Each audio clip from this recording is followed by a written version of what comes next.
What's up? Welcome back here to Where in the Sports World. I'm Travis Eldridge. We are headed back to Spain this week to catch up with the former Villanova and Oregon basketball player Dylan Ennis. Dylan now starring in Spain's ACB League, which is one of the best pro leagues in the world.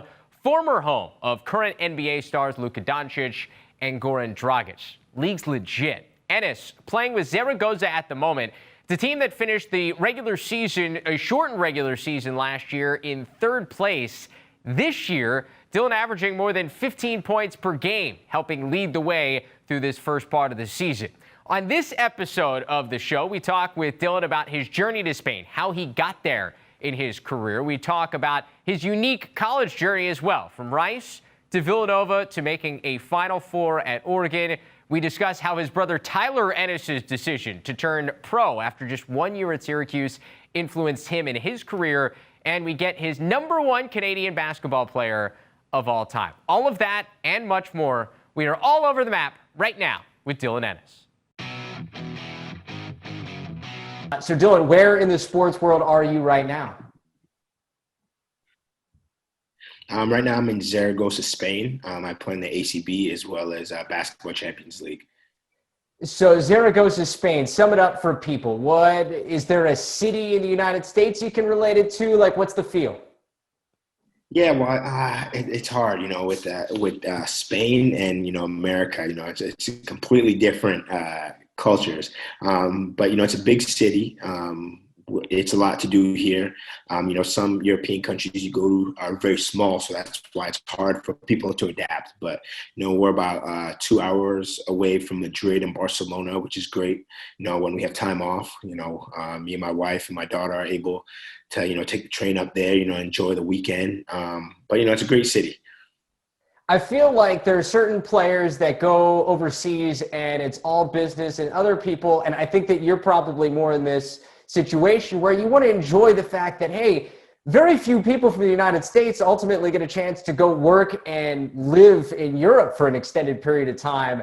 How do you look at the balance of, obviously you're there to do a job and try to get better, but also you want to enjoy your surroundings a little bit?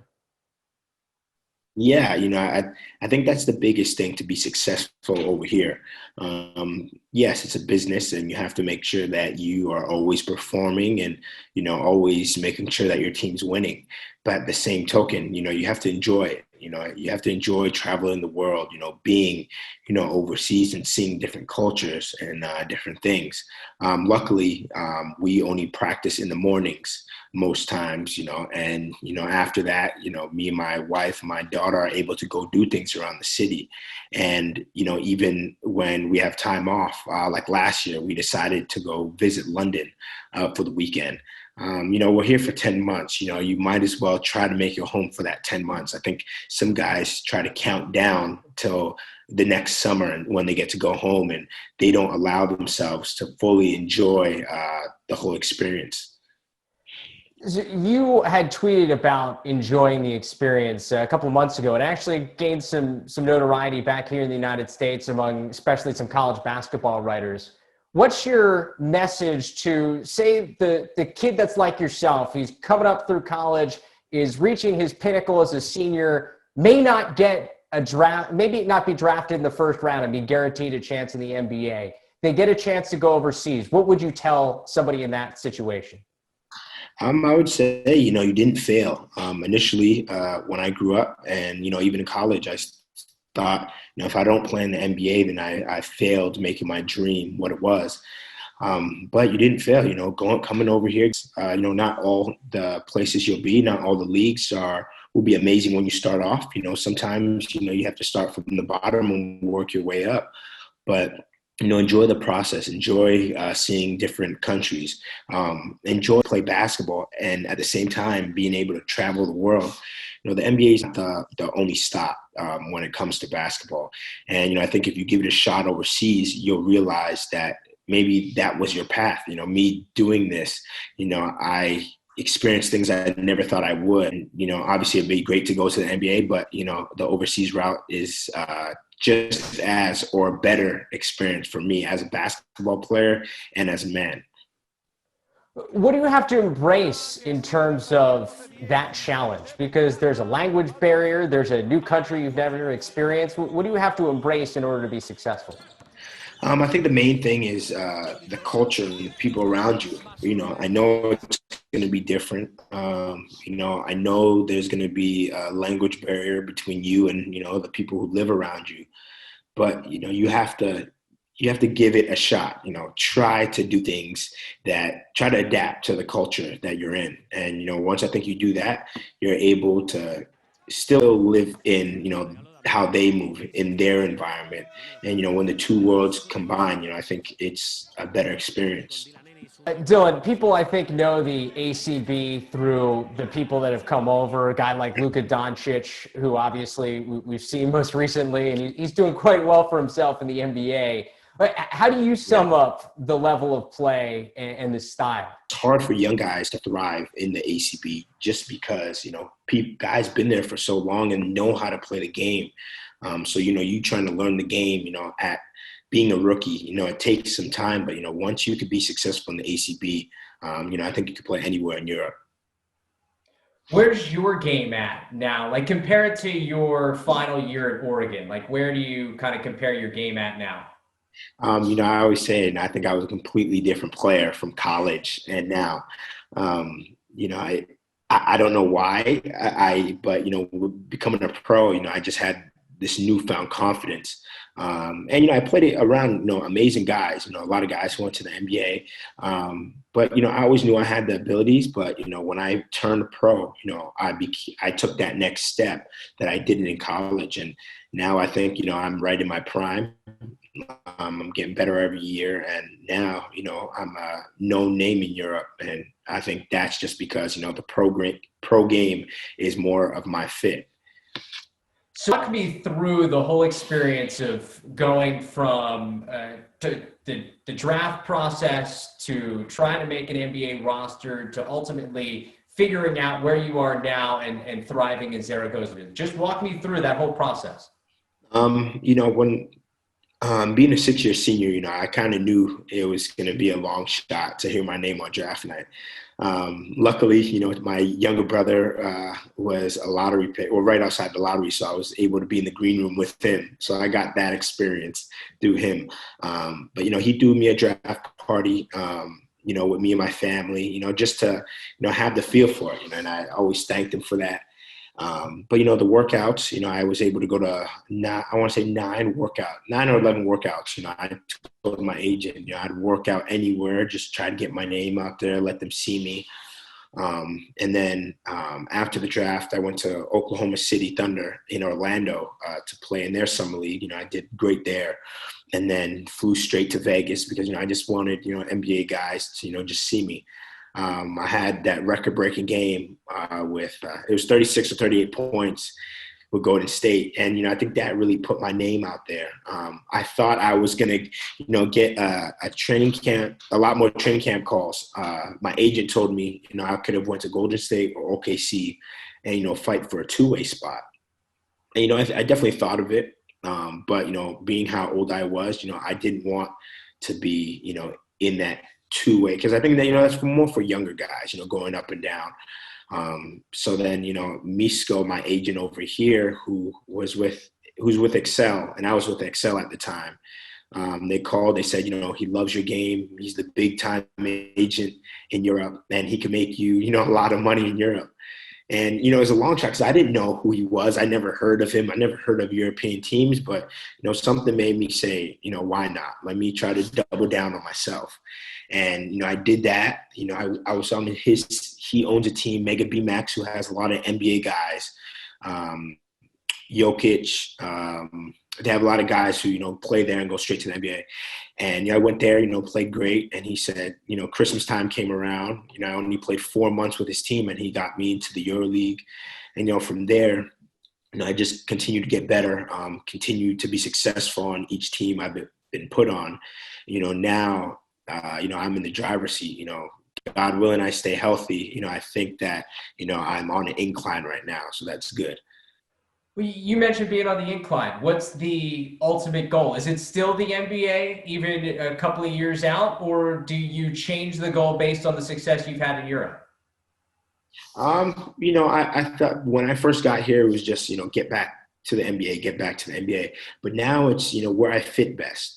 If an NBA team calls and, I fit best and obviously financially it makes sense, then, that's where I'd go. If a EuroLeague team calls me and that's where I fit best, I go. And even if it's not even in the EuroLeague, Champions League, Euro Cup, they have great teams. And, if it makes more sense for me, where I want to continue going, where I'm going to be happy on and off the court.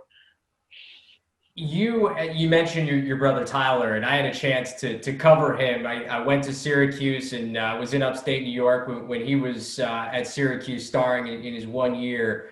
How did his experience and going early in the draft, but maybe not clicking right away in the NBA and kind of having to be a journeyman a little bit despite being a first-round draft pick, how did that kind of guide what you've done? Yeah, him starting at the height of heights, being selected from the green room, it was always our dream. And then, him having the challenges, the ups and downs in the league, I was just able to pick his brain about the pro game. And I know, the NBA in Europe is kind of different, but, just navigating the transition from college to becoming a pro, how to take care of your body, what to expect. And it's so funny because during the draft process, I was asking him so many questions about workouts and everything. And now because he's over here and I've been over here for a while, now he's asking me questions about Europe and what to expect and different things like that. So it's just life coming full circle.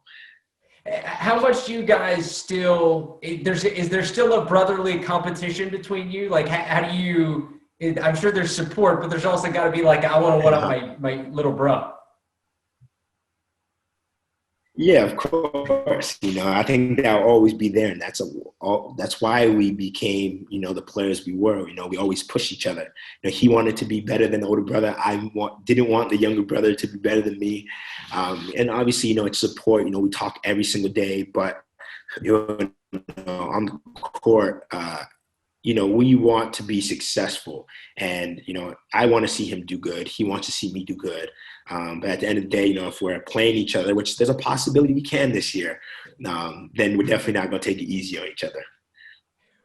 Who's got the edge now? I'm sure you've still trained with him a little bit. Who's got the edge, like one-on-one pickup style?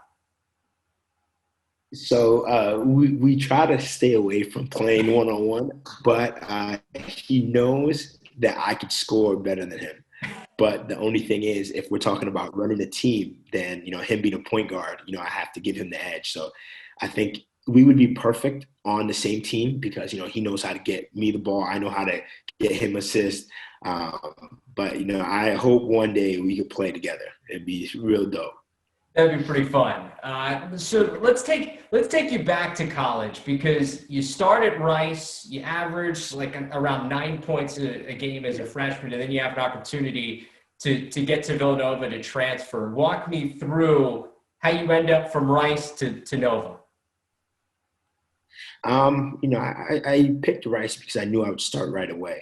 I thought I was under-recruited in high school, but, Rice seemed like the best way for me to start my my college career. I didn't think of transferring right when I got in there. We had a great freshman class that we thought we could build through the years. Maybe be that mid-major that makes it to the tournament and makes some noise. But, I had an amazing year. I was on the all-freshman team. Most assists, as a Rice freshman. And, I talked to my father that summer and I said, I do want to play at the highest level. I do want to play in March Madness one day. And, we decided, I knew I had to sit out by transfer. And the first coach that called me was Coach Wright. And, my dad said, he wants you to come to Villanova. I said, you're lying. Because he called him first. So then we got on a three-way and we talked. Me and my dad and Coach Wright, and I hung up the phone and I called my dad back. I said, nah, I want to commit right now. I don't even want to wait. He goes, nah, you got to go on visits. So, I visited there, And then I wanted to commit on my visit, but my dad said, just be calm, just wait, see it at the schools. So then I visited Cincinnati as well. It was a great school. I was leaning there as well. But then, me and my dad had a talk, and I had Virginia set up as well in Boston College. And he said, what school is in your heart? I said, Villanova. I really want to go there. He goes, then why wait? So then that day, I just called Coach Wright and signed, and everything else was history. Yeah, and it worked out well. You had a chance to really – is that where you felt like you made like a real name for yourself? Like, obviously you have a good year at Rice, but like, is Villanova where you feel like you established yourself? Yeah, I think it was the big stage. I think everybody knew Villanova for the guards. And once I signed there, people realized that, I could play at that highest level. But I do also think, if you've seen talk to my friends, I always tell them, if I didn't get injured, I believe I would have had a different career there. But, I would never trade that for anything. It's all about life experiences. It's all about learning from, everything. But, on the court, I think breaking my hand after my sit-out year and having to sit out about 8 or 9 games, I think that definitely, changed my career a little bit. You transfer, and that's the year Villanova wins a national championship. And I'm sure they're like, it has to be the question probably people ask you every time that like you talk about, hey, I was at Villanova and I transferred to Oregon. Like there has to be a part of you that goes, man, what if? Yeah, and of course, obviously you think of that, what if I was there? But the thing is, you have to, I think, this is how I justify it. If I was there, everything would be different. The rotation would have been different. Who had the shot opportunities would have been different. And, maybe if I was still there, we would have won a national championship. But, I think transferring was the best thing for me. Coach Wright was amazing through it. Me and him still talk to this day. He was very supportive. And, when I got to Oregon, I said, we have to make it to the Final Four before I leave college, or it's not going to be worth it. Yeah, I think Sports Illustrated called you the unluckiest player in college basketball at one point following that 2016 year because of the transfer. Take me back, because I'm sure you watched the game with Villanova in the championship, and it was one of the great championship games of all time. What are you thinking watching that game and you watch your former team? Come on, be honest with me. Yeah, it's crazy because I was actually at my assistant coach's house, and we had everybody there. And for the last play, I told them, it was a timeout, and I told everybody in the room, I said, they're going to run this play called Nova. And it was the exact play that they ran, and we would run it all the time. Scotty Reynolds actually ran it when he hit the shot. So they ran it, and I said, Ryan's going to hit the game winner because Ryan always hits big shots. I was so surprised when he passed it. So they ran the exact play, passed it to Chris, and I was so happy for them. I knew that I knew what they worked for. I know how much work Coach Wright put in the years prior. So, I didn't even text them after the game because I knew their phones were blowing up. But I text each player that I played with when I was there. And I text all the coaches about a week later when everything settled down and, just congratulate them. So I was so happy for them. Even Coach Wright, he told me, he goes, this was because of you. This was because of the guys who came in and got the program back to where it needed to be. And, it was great to hear. Yeah, that's cool. And I actually, growing up, I grew up outside Philadelphia, and so I went to Villanova basketball camp, and Coach Jay Wright still, despite the fact I went to Syracuse when they were still in the Big East, still one of the classiest and nicest coaches I think I've ever encountered. Yeah, of course. Yeah, great guy. So you go to Oregon, and 2017, sixth year, final run, maybe the third time through of a final run in college for you.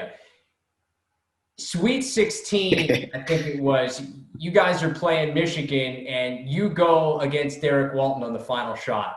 Walk me through that play. Yeah, so in the timeout, I believe we had 4 fouls. And coach, and I said, I want to guard the ball because I missed a free throw earlier, closer to that. So I said, I want to guard the ball. If we're going to go out, it's going to be on my back. It's my last year. So I told him I wanted to guard him. He was having a great game. And coach said, we have 4 fouls. When I tell you to foul, go foul him so that they get out of rhythm, they can take the ball out. So I don't know. I was just in the moment. I was guarding him. I should have fouled him. I didn't. He pulled this step back, and I went to contest. I actually slipped a little bit. And when I tell you, it was in slow motion when the ball hit the rim and missed. And if you watch the video, you see me with my hands on my knees because I said, I got back home. I told my wife, she was my girlfriend at the time, and I said, if he would have made that shot, I would have quit basketball. That would have changed because it was going to replay every time I watch college basketball. So I was so happy he missed the shot. Sometimes it's better to be lucky than good, right? Like sometimes you just need a break that goes your way. Yeah, the basketball gods were definitely in my favor with that shot. What was the fulfillment of getting to the Final Four that year with Oregon after watching what Villanova did after you left? Yeah, it was big. Obviously, I was happy for Villanova, but, I wanted to prove to myself that it was the right decision to go as far as a basketball sense. I came to college wanting to, win a national championship. And obviously, I made it to the Final Four. So it was amazing. But, I just had a different type of fire than, anybody else in that court had. I wanted to make sure that, I went out on top. And, getting to that Final Four, I think that was the cherry on top to, my long career. What did that mean for the Oregon program? Because obviously it had been like forever since the Ducks had been on that stage. Like, what was it like to be part of that? No, it was big because, obviously, they've been through so many ups and downs, whether I was on the court or off the court. I know how much dedication Coach Altman puts into his program. I know how passionate he is for the program. And for him to, go through those years and finally get to the Final Four where he wanted to be, it definitely propelled the program. And now you see, everybody's realizing that, the Oregon is right up there with the Villanovas, the North Carolinas, the Syracuses. And, Oregon's not just winning now. They're sending guys to the NBA where everybody wants to be. So, and then the Nike deal, that helps as well. So, I think it was definitely good for the program getting back to winning and getting, the guys they want in the future now. What's the best piece of gear you got at Oregon? Oh, that's tough. I got so much. I definitely say the jerseys. I think the jerseys were amazing because you get to switch them every single game. And even us, we were surprised at, all the jerseys we have. And of course, the shoes. Everybody loves the Oregon shoes. I got a pair of Jordans that I actually put in the storage. So in 20 years, I could sell them for big money. But, it was definitely the jerseys for me because, the shoes, everybody could buy a Oregon Jordan, but not everybody could get the Oregon jerseys. Yeah, so that's the retirement plan? Yeah, that's a retirement plan. If I'm hard on money, I'm gonna sell those Jordans. Fair enough. Wait, you played for 3 schools throughout your college career. Is there, do you feel like a special tie to each one? Do you really feel the strongest to Oregon? How do you look at your allegiances now? Yeah, Rice, I take they gave me a chance. You need a chance before your journey starts. So I do take that from them. Obviously I was only there for a year, but I appreciated it. With Villanova, everything Coach Wright taught me and everything I went through there, made me be tough. He was always about being tough and getting through it and attitude. So, I take that from Villanova. Even though it was ups and downs, I wouldn't change it. And then obviously from Oregon, the Final Four, I met my wife, I have a daughter now with her, and, just the camaraderie from the guys that I still talk to. If you're talking about, lifelong things that I remember, it has to be Oregon. I have to pick Oregon because, I learned so much about myself and I took so much stuff from there that I instill in my life now. So if there was a little quadrant of an NCAA tournament and Oregon, Rice, and Villanova end up in the same thing, you're a Duck through and through. I'm sorry, I'm a Duck. My boy, he's a walk-on. His name's Kevin Rafferty. I used to live with him at Villanova, and he goes, Dylan, you graduated from Villanova. You played most games there. You should always cheer for Villanova over Oregon. But I just have a different feel for Oregon. I just felt like me there. That's where I put my roots. So no takeaway from Villanova and what I experienced there, but Oregon has my heart. I think you have an interesting perspective when it comes to some of the things going on in the NCAA in terms of transfers and the talk now that, like, all right, one-time transfer, if somebody wants to start somewhere and go to the other place, you don't have to sit out that year like you had to. What would you like? What's your thought process about that in terms of like the transfer process and what it meant for you to be able to do that, even though you had to sit out a year? Yeah, for me, first off, it was definitely tough not playing in games, but it gives you such a chance to to work on your weaknesses, work on your body, work on learning the game. I think Villanova did an amazing job at it, and it showed with other guys like Dante DiVincenzo, Eric Pascal that they became better players because of their sit out year. So I think it's sitting out, it could be amazing for a lot of guys. A lot of guys, they don't know how to use the time right. They get bored. For me, it was great. But as far as the rule, I think, and, I'm no judge on it, but I just don't feel like it's fair that a coach could transfer or, change schools. And whether he just left because he got paid more or left like John Calipari, who ended up hurting Memphis, they shouldn't be able to coach right away if you're not going to allow the players. And I know it will be, a mess if players are transferring every single year. So maybe you tell them, all right, once you transfer once, then you don't have to sit out. And then if you transfer a second time, then that's when you have to sit out a year. But, I just don't think that coaches shouldn't be reprimanded and players should, because there's so many times where a coach will leave and that's the guy who recruited you. So now you're stuck with a coach that doesn't even like you. That's not fair. Yeah, no, it's not. And I think, especially in the coaching situation, it just seems like there should be a blanket situation. And there are other issues that come up, like for you, like you prove yourself one year, who's to say like why you can't go play in the Big East or the ACC or Big Ten? Exactly. Yeah. Yeah, I think they definitely have to change that rule because, obviously they have it for the fifth-year seniors. Yeah, you're there, you graduate, then you have your chance. But, for these young guys sometimes guys who are coming into college, they didn't pick the school.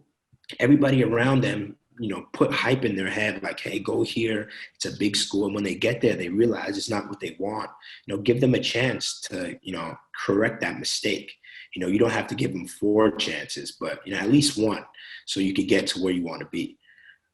We talked about the NBA draft already, and I thought it was really interesting in talking to Melo Trimble, who's over there in Spain playing in the ACB with you. And he was talking about how when he was at Maryland, if he felt like if he left after his freshman year where he was so good, he probably would have been a first-round pick. And he may be in the NBA now, not playing in the ACB, but he stayed a couple of years. And sometimes in terms of NBA scouts, like you lose your luster. But my point was like, would you be the same player in the NBA now if you had gotten that opportunity, if you hadn't stayed a couple of years in college? Like for you, how much did you learn through the 5-6 years you spent in college, and how different of a player are you if you're done after 4 at Villanova as opposed to being a grad transfer?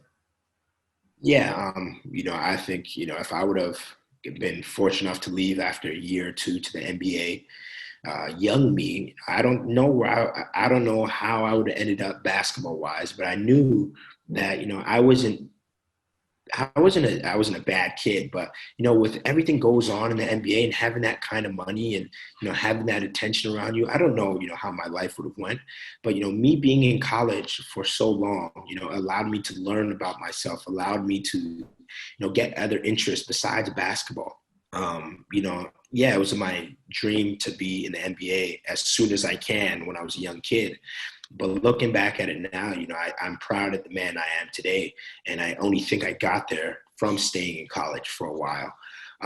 If I left after 4 years, I was definitely mature after 4 years, but I think the extra 2 years, it definitely brought me, up a step.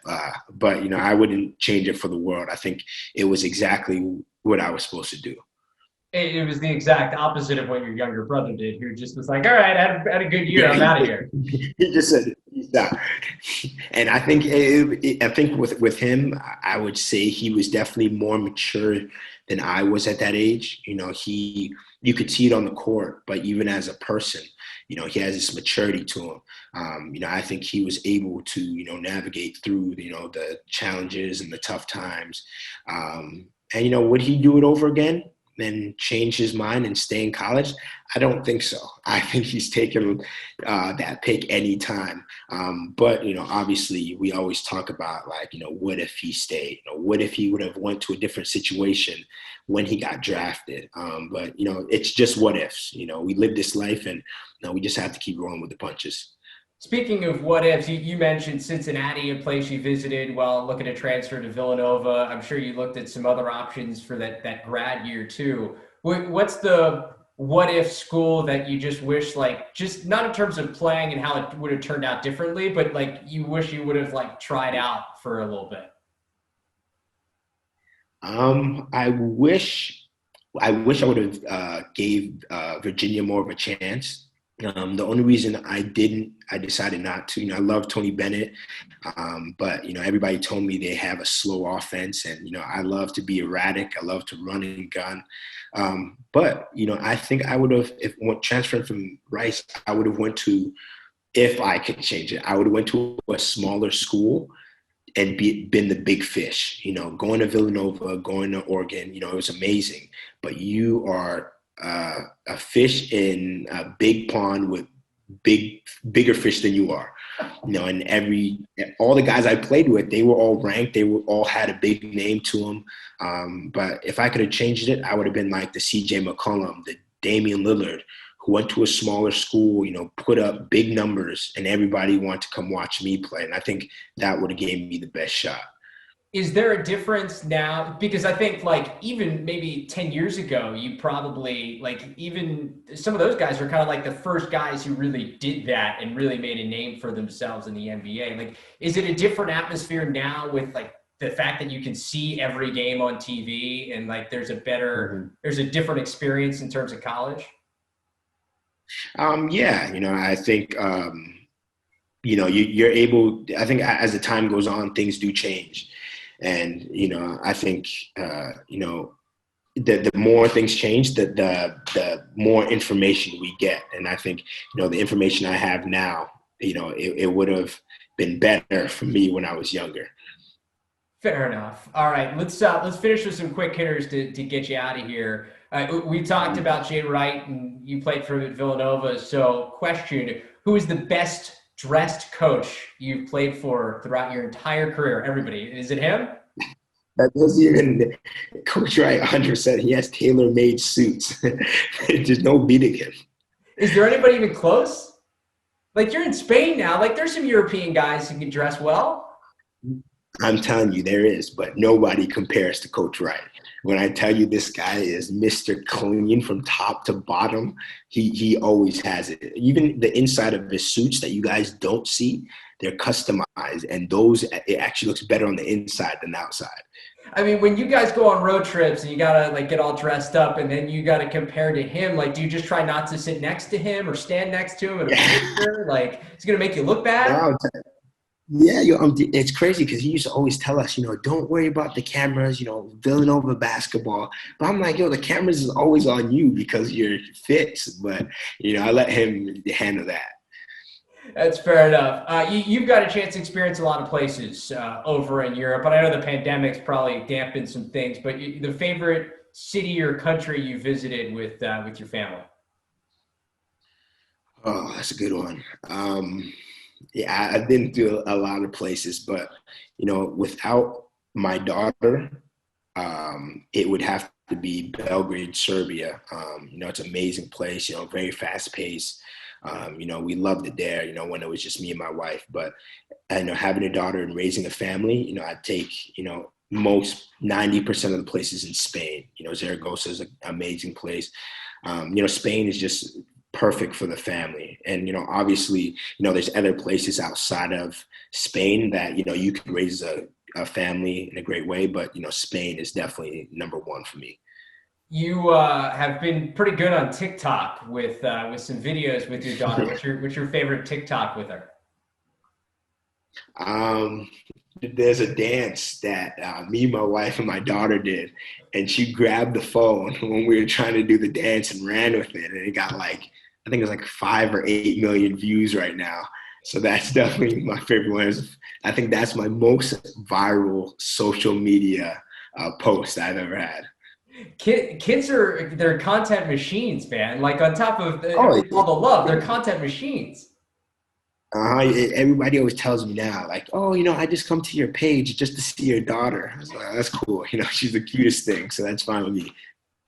So finally, if you could live one other place in the world, back in the United States, wherever, like where's the one spot? Or back in Canada, like where is it? Yeah, obviously, I would pick Canada, just because I would be able to be around my family, being gone for so long. Canada is definitely, where, me and my family would love to be. But in a perfect world, if I could move my whole family and them to be with us, I'd go to Australia, where my wife lives, because it's nice. It's summer all year round, basically. And, when I visited there, I loved it. But, the only thing is, it's just hours away from everything. We took a flight there from Europe, and it took about 26 hours. So, it's tough with it being so far, but, it's amazing being there. So finally, I'll add one more on. Best Canadian basketball player of all time. Who's your number one? All right, since I'm taking me and my brother out, Yeah, okay, that's fine. I would have to say, yeah, I have to say Steve Nash. He really put Canada on the map. And we grew up watching him, and we always said we wanted to play like Steve Nash, and he made us know that it's possible for us to be professional basketball players, whether that was in the NBA or that was in Europe. And that wasn't just getting there. He was successful there. He was MVPs. So he gave us the hope. And I think most of, if not all, the basketball players from Canada you ask, they're gonna say Steve Nash was definitely the pioneer. Well, he's a good guy to try to follow in his footsteps. He's now got a head coaching role, so maybe someday. Yeah, I know. Yeah, I hope so. Hopefully, he brings all the Canadians to Brooklyn, and that'd be dope. Dylan, man, appreciate all the time. Good luck here the rest of the way this year, and hopefully we'll have a chance to chat down the road. Thank you for having me.